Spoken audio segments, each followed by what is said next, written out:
Hi, thank you all for choosing my video. I am Diary of an Empath, Elena Wilson, and this is my platform for empaths, the real sensitive ones, the real quiet, the introverts, those who feel misunderstood, those who just feel like they're in two different worlds, from their family to their friends to the outside world. This is what this platform is, and how I broke through my darkness and my personal trials and tribulations, but how I turned them from dark to light. You know what I'm saying? From night to day. So let's go ahead and get into it. So, page 3, right? Page 3 is about toxic relationships and attachments. So, that was my thing. Like, I was just like, I just after after the incident with me being abused and set up and things like that, I just really felt unsafe.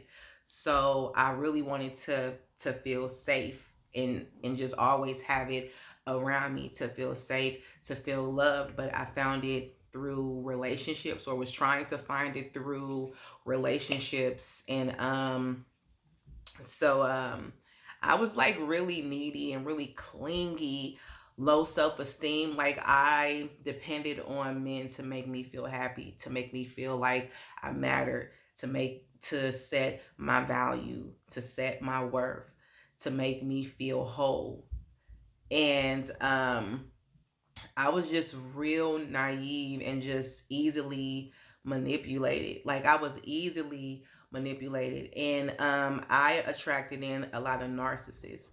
Narcissists are people who are never wrong, who can never take responsibility for their own bull, who always points the finger at other people, who are never wrong, who are always in denial, as if it's like the world against them, as if like they're just the king or queen of it all. Those who I attracted in, like, real power struggles. But I attracted in people who didn't have self-love, who didn't have self-worth, and who depended on outside validation, just like myself. So I attracted in how I was feeling. I attracted in who I was. The only difference was I didn't sell drugs.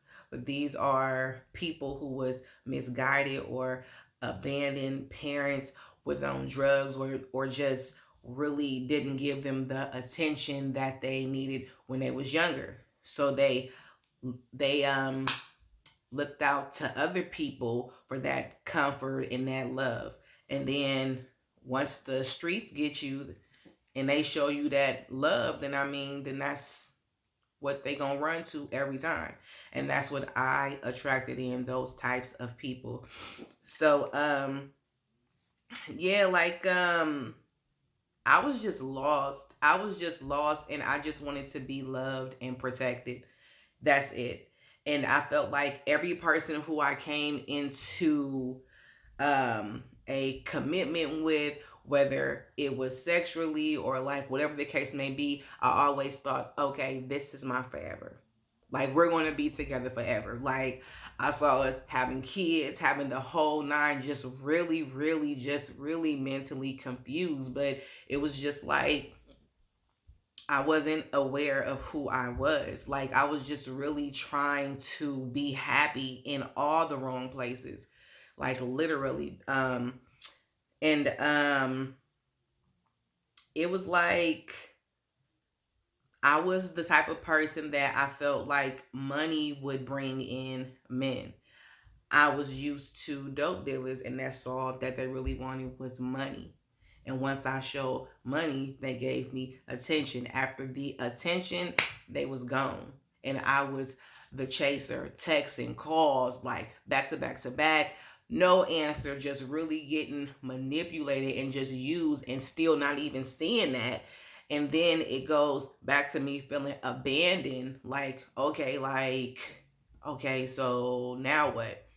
And then once I was done with that person, I would immediately hop on somebody else. Like, okay, like this person, this is it. Once that person wasn't it, boom, okay, this person, this is it. Like, it became this toxic psychic this toxic cycle to find love, security, and protection, because I really felt unsafe in this world by what happened to me, and I was really traumatized, and I didn't get the help that I needed at the time. Like, I was a true self-soother for a really long time.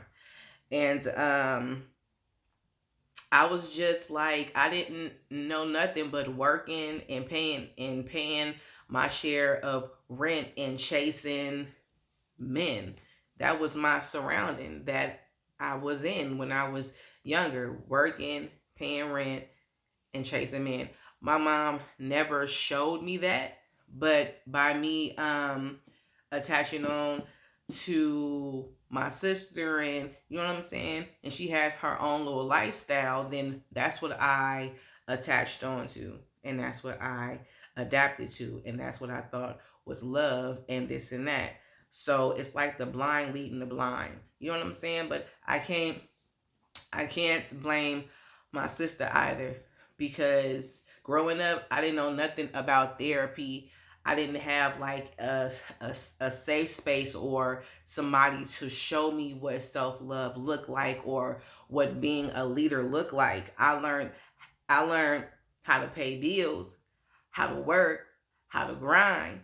Um, I was always taught not to let anybody use me, but I never like knew, like, okay, like, how does that look, like, how do I do that, like, you know what I'm saying, like, I never was taught the red flags. Like, I was just so naive and was just really just looking for that security, like, to really feel safe and protected. And um and um it was just like, very dark. It was so dark, and I was just like, I never really thought about myself being unsafe. Like, after that day, I never thought about myself being hurt by meeting all these people. And that's where the toxic attachment came in, to where it's like, mm, y'all, I was just out there, and every person that I came into contact with, I got attached, needy, clingy. It's like the look at me. And it was the same thing with my mom, like, hey, look at me, look at me. And it was just like, you know what I'm saying? So it was hard. Like, I was really in the dark, and I was really naive, and I was just like, this is life, because that's all that I knew was that. And I think my escape was actually sex and the cuddle afterwards. That was my escape. I have like, I also stutter, so I have to take deep breaths to calm down. But I felt so comfortable around these people, like they was my comfort zone. Like, I never stuttered with the outside, with the people. I always stuttered at home. And the crazy part is that I felt emotionally safe with the toxic people. And because I didn't have the support, the emotional support that I wanted from my mom, it was like I just didn't feel emotionally safe, if that makes sense. So therefore, the stuttering came from like just I don't know. It was just not being good enough. And like, I've been stuttering since I was like probably like 8, so very very young. But like, the older I got, it got worse, and then it was just like I only stuttered around my family. That's it. On the outside, that's where I felt comfortable. On the inside, that's where I would stutter and would just have a really hard time saying my emotions and just really speaking my truth. Like, I was just always very, very quiet, just um no matter what would go on, like I was just very, very quiet. And I was just a real observer, and like I never learned how to speak up for myself. I never learned how to speak up for myself, and it was always to obey your mom, and if you talk back, then that's disrespectful. Like I've never talked back to my mom ever. Like maybe that's where that came from, and I just felt like that if I spoke my truth, that like it was just talking back or something like that. But I just never stood up for myself, and it's because I just didn't have that confidence to speak up and just to say it, to say anything. And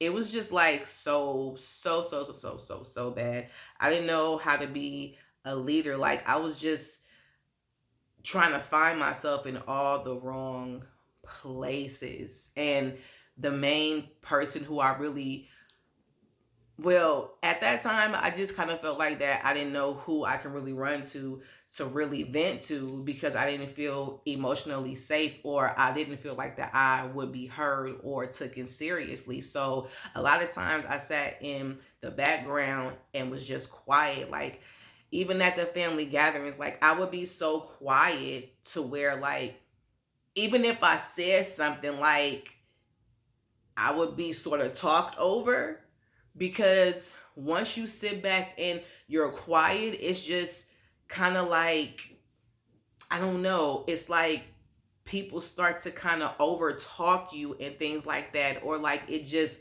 doesn't matter or something like that. I don't know.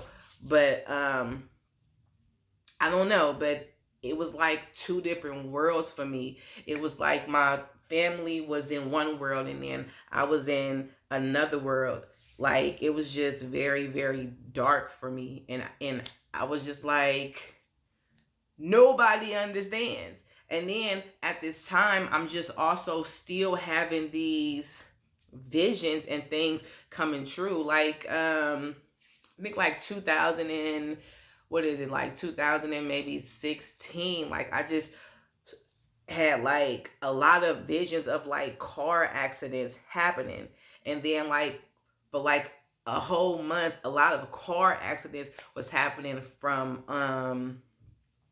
and then I had actually got into one, and I was like, this is what I was visioning. But like a lot of car accidents was happening. So it was like everything that I would vision, it would come to, like it would happen. And that was a part of my awakening, was me seeing things first. So it went from me seeing things to getting touched to just seeing things. Like today I really don't like see those things anymore, but it was premonitions first. And then it was just like when you go through that time, like you just kind of feel crazy. Like you kind of feel crazy because hold on, because the way that this upload on this YouTube go, it takes forever to upload. So I'm gonna stop here and then do another one.